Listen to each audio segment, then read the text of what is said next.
Sleeves here with the Senior Pickleball Report powered by TNC Network. Let's get it going.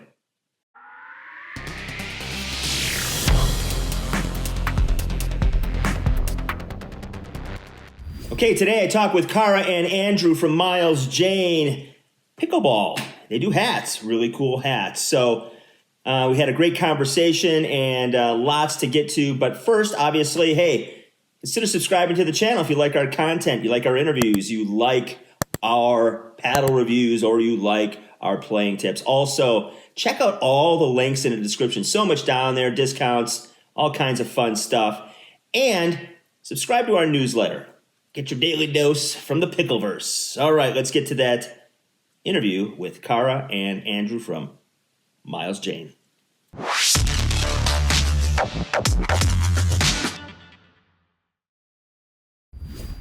Cara and Andrew, welcome to the Senior Pickleball Report. MilesJane, the hat company, right here, back here.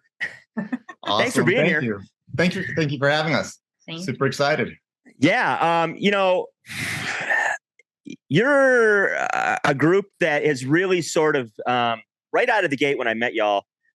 There was a lot of networking going on, and you introduced me to some folks, which I've interviewed, and finally have gotten to the chance here to speak with you both.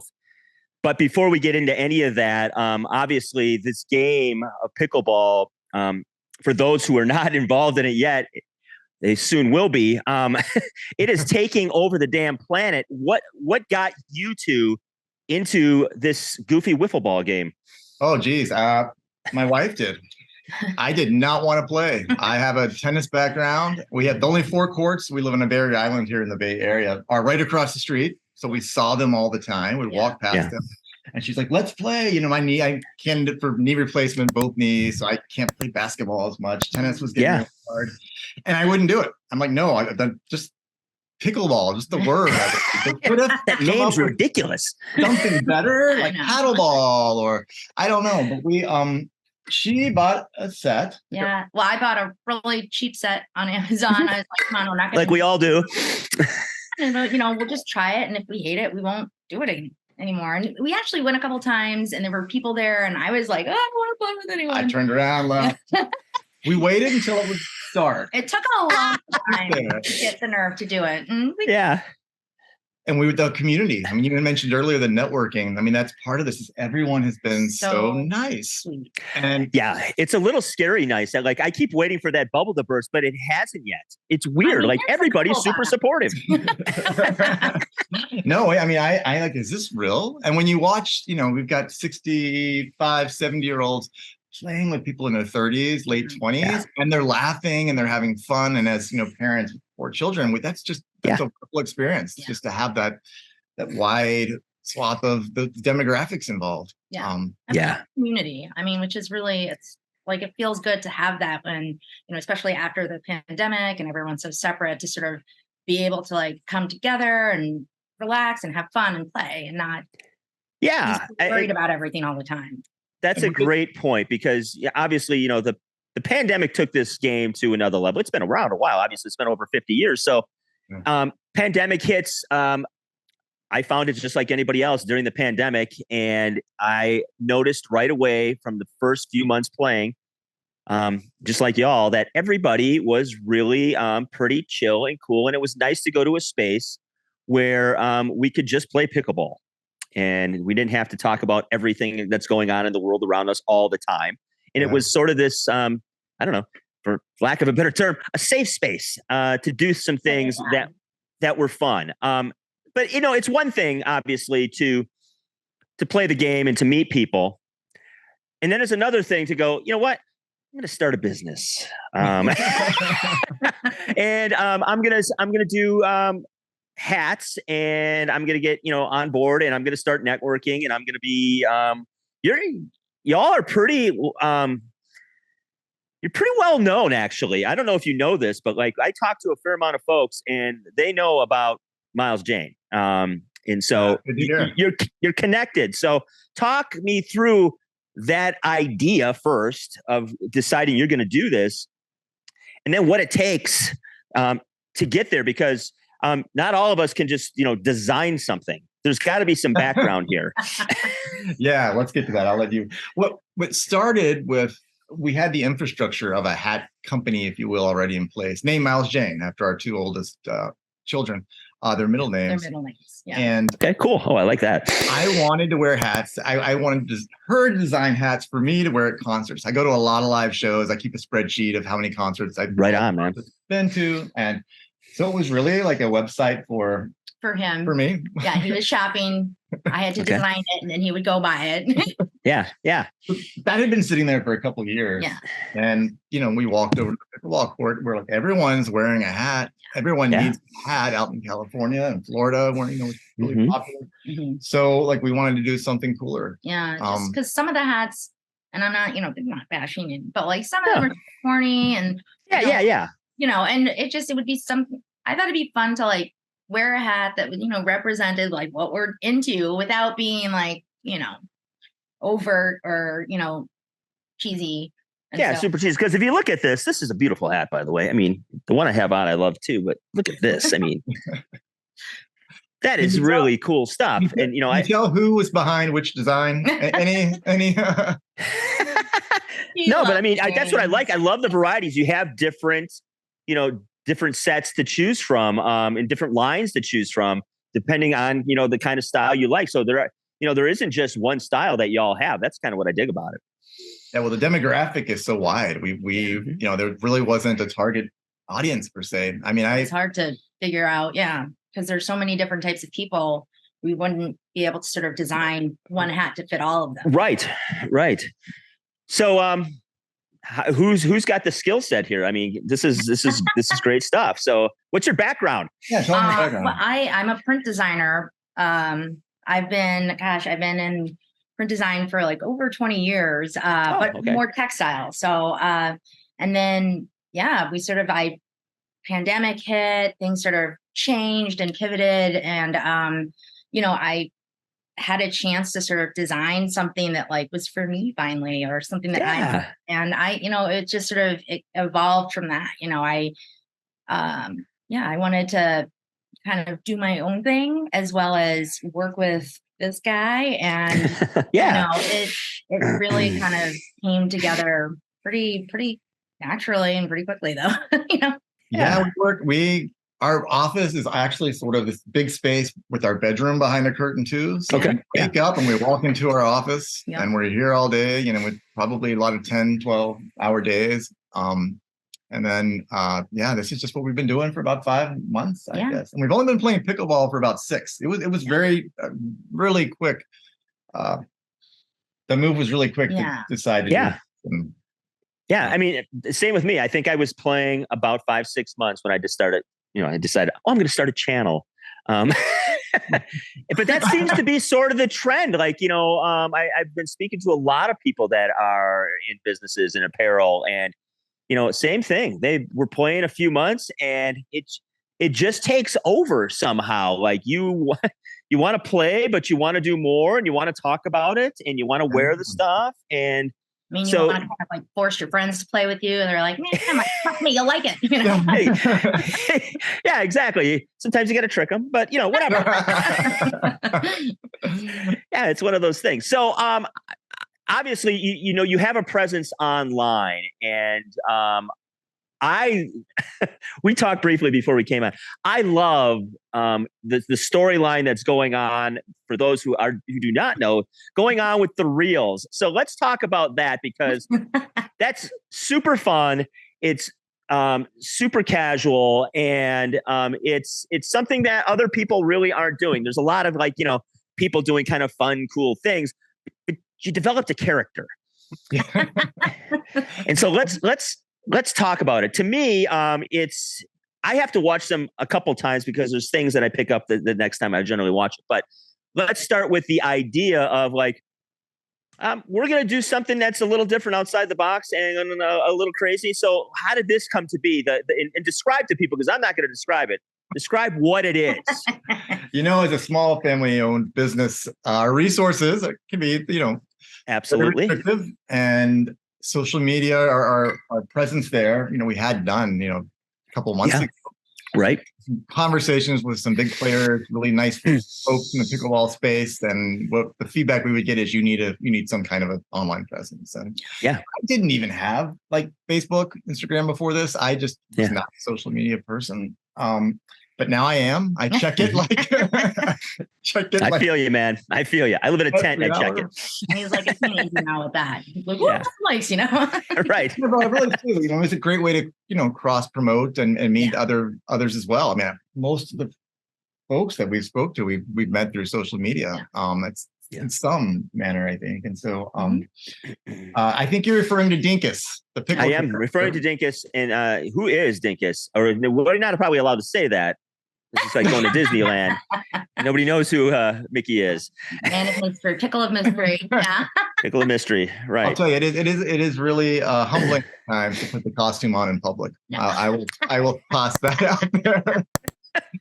And our kids are like, do not come to school dressed like that. Don't pick us up. And Dinkus has a sidekick coming out soon. Excellent. So we'll see. We have to see if we can talk one of the kids into donning the cape.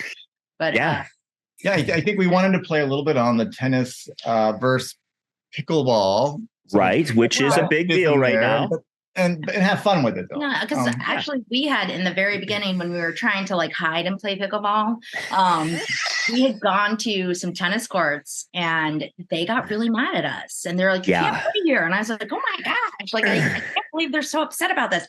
And that's when it's sort of the idea of Dinkus like righting the wrong, going after the tennis player. It's true. I mean, I live in the middle of nowhere. I live in a valley that has probably 350 people.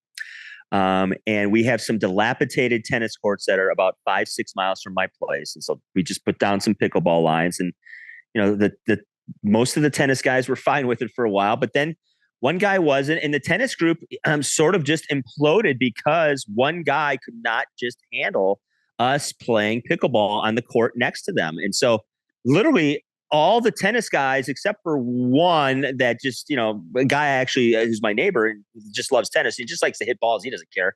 He's 80 some years old. He's like, it took me 35 years to learn how to play tennis. I'm not taking up something new.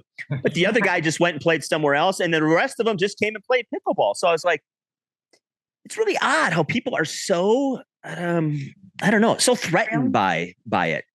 Yeah, there's a lot of racket clubs that are giving a percentage of their courts. They're converting them to pickleball courts, but it doesn't feel like they're taking away like courts that are in use. From our conversations with various clubs, it's like, well, we have these extra 3 courts. They just sit there and until you use them, and then people go, hey.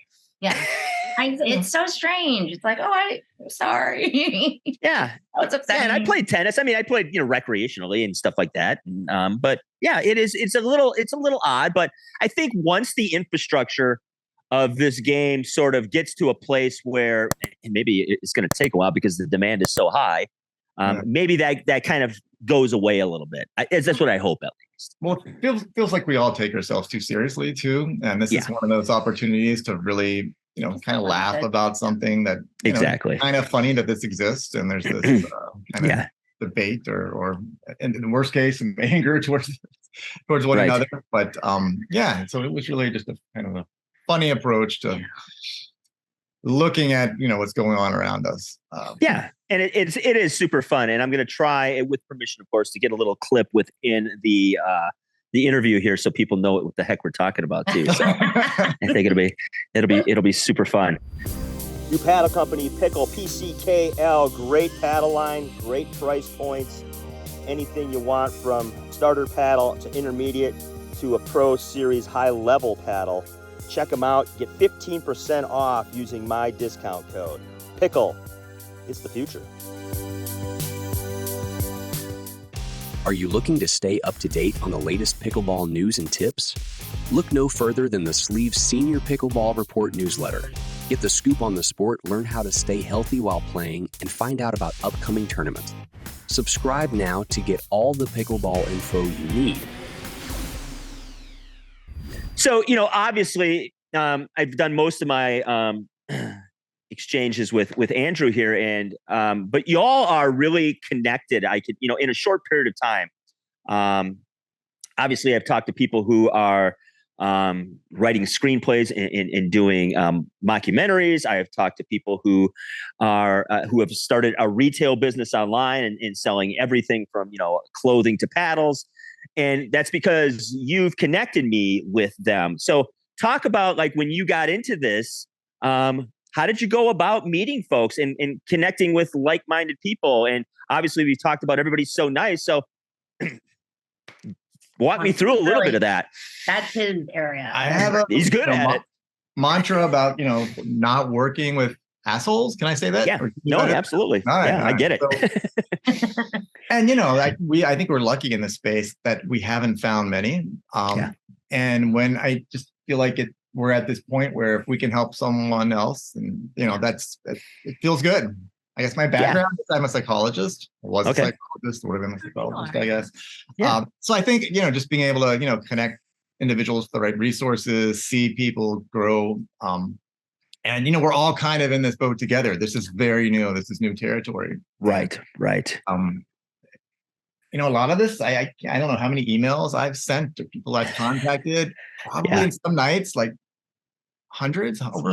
Just so good at it though. I mean, he is good at it. Like I knew right out of the gate, like literally I talked to him and I'm not kidding, within the 24-hour period, he had me hooked up with some folks and I had some interviews. I'm like, this guy's got it. He's good. And no, but and it's like, because I talk to a lot of folks like you do, but most of it's sort of a one-off, and then maybe I'll get introduced to somebody else. But you are about networking, and I do appreciate it because obviously that's what this is all about. That's what I love about it, and we keep coming back to it, is the community part of it. Exactly. And so I really I do appreciate it.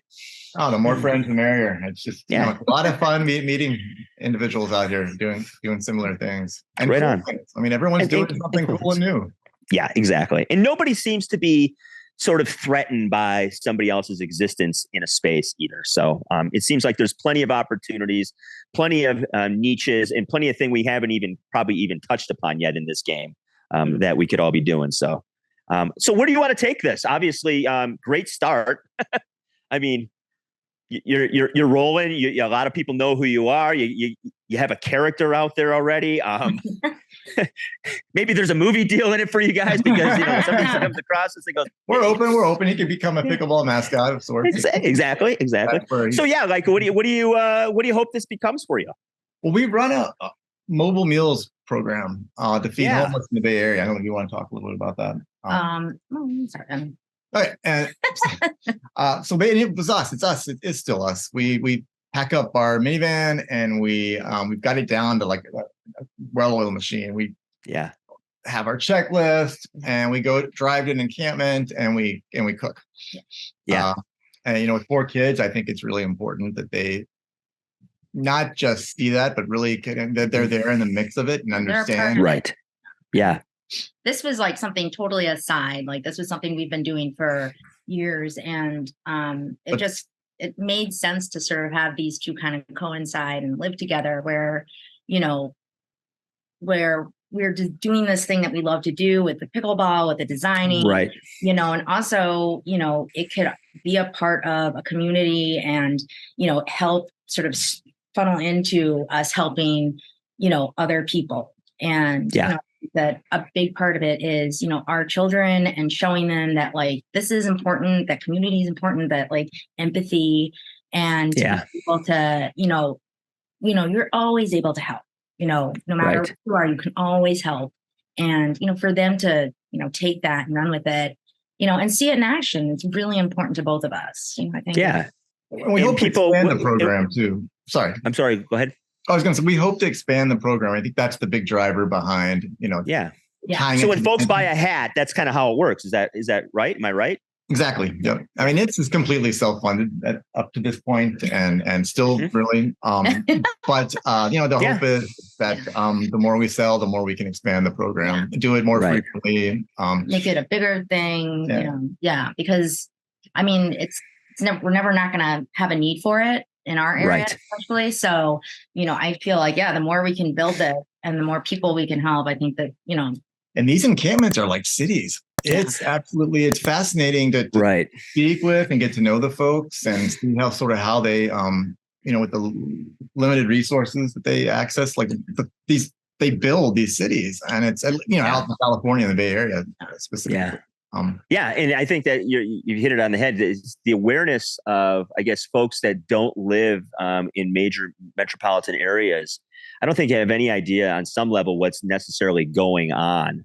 Mm-hmm. And to bring some sort of awareness to that. And I think that's what I've enjoyed in the conversations that I've been having with people lately who have started businesses like yourself. They are reaching out to the community, and it's not just about making the buck. I talked to a guy yesterday who's got a paddle company, and he's donating money to bee farmers because of pollination. Obviously, no bees, we're not making anything because we're dead. But things like that, and he mentioned it. He goes, when he's been in pickleball playing for over a decade, he said, that's kind of what it was about in the beginning a little more with the tournaments, is there was always, proceeds going towards this and that. And he goes, and so the pro game has kind of come along and gotten a lot of attention. And he goes, and I hope it can remain where we're all doing things kind of not only, to push the game, but to push, the betterment of, just life on this planet and things like that. So when I talk to people like yourselves and to like him and a host of others, it's good to see, because it's not just a good feeling that we're all playing pickleball together. We're out there doing some things, and so I applaud you both for doing that. So what do you we obviously you got the Meals on Wheels, and you're doing that.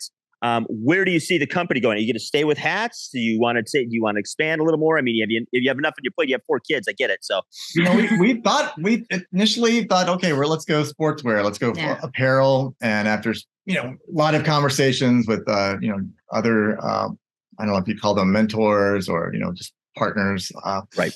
About to focus on one thing at this point. What we're good at, what she's good at. And then with the hats, because there just wasn't anything, in the designer sort of hat pickleball. I mean, there just wasn't any competition or anyone really doing that. Right. So we decided to really stick at this point with hats. And you're doing it well, so why not? I could see us moving in other directions where we expand over time. Sure. And at this point, really, our marketing and ads, it's through professional players and social media. So we've recently began some collaborations with some professional players to, we're not the place where we can endorse you now, but you work with Cara, and we'll design hats specifically for you, branded for you. And, you wear them for us. And that's and really I've seen fun. a couple of those. Right. Yeah. I mean, Jennifer Dawson's wearing your hats. Yeah. Very cool. Got off of, talk to Spencer Smith, Connor Garnett, and, it's really, Andrea Coop. Andrea Coop. Yeah. Yeah. So, Coop's no joke. That's big name. Those are big names. And obviously Dawson's a Hall of Famer. So not a bad start. I mean, it's kind of like overwhelming for me to be like, oh my gosh. That's really big. Yeah. And that's the thing. I think that's why I keep coming back to is like in a very short period of time. I think part of that is the dynamic of the two of you. You have different talents that are necessary to kind of push this, whether it's the designs and the networking. And it's obviously it's paying dividends really fast. So I don't know if I've seen, I don't know if I've seen anybody in pickleball business wise who's really made an impact as quickly as MilesJane, actually, to be honest. We hope we can.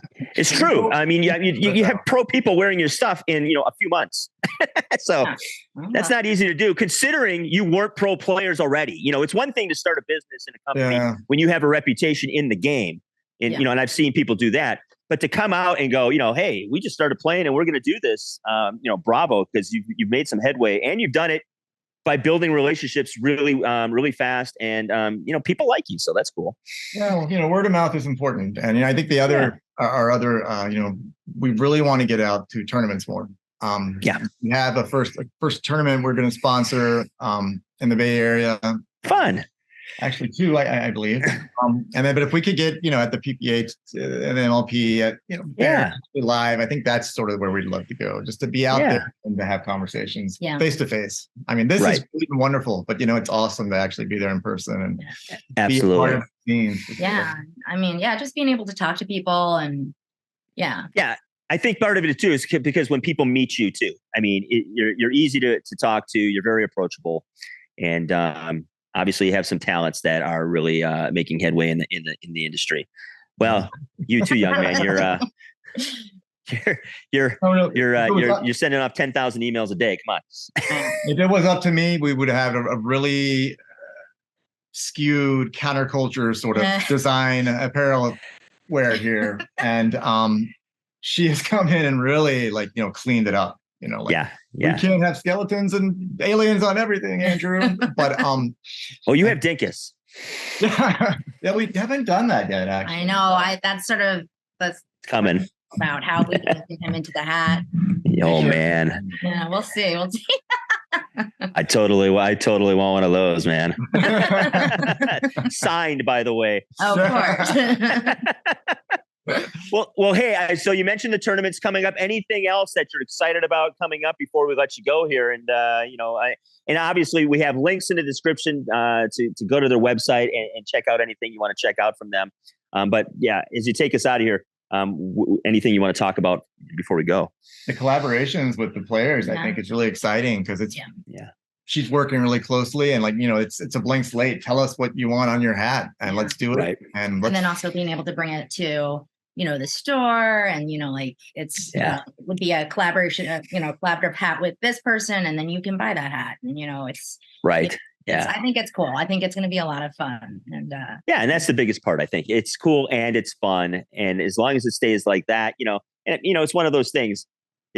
How much do you want it to grow to a point where maybe it's not as fun? And so that's the kind of the balance that I'm trying to keep too. It is becoming a job, but at the same time, I'm still having a blast. Yeah. I mean, I think so long as you enjoy, you wake up and you're excited and you have a whole bunch of things you got to do and you're not then you're winning. So absolutely. It's a good indicator when it's, 12 o'clock at night and you're still sending emails and she's sitting there designing and we're like, hey, we actually enjoy this. Yeah. Right on. Well, hey, thank you both for your time. Andrew and Carl from MilesJane, and check out their hats, check out the links in the description, go through all the different lines they have because there's a ton to choose from, colors and designs. So thank you again. And maybe someday we'll meet you at a tournament in person. Hopefully. Thank you. We appreciate it. We feel really honored. Hope you enjoyed our interview with Cara and Andrew from MilesJane. Check out again all the links in the description, discounts galore. And hey, don't forget what it's all about. Let's pickle. Hey, if you're looking for very, very comfortable court shoes, in fact, the most comfortable court shoes I've ever worn, and I've worn a lot of them over the years playing different sports, try Fitville. We have a link in the description that gets you $20 off your purchase.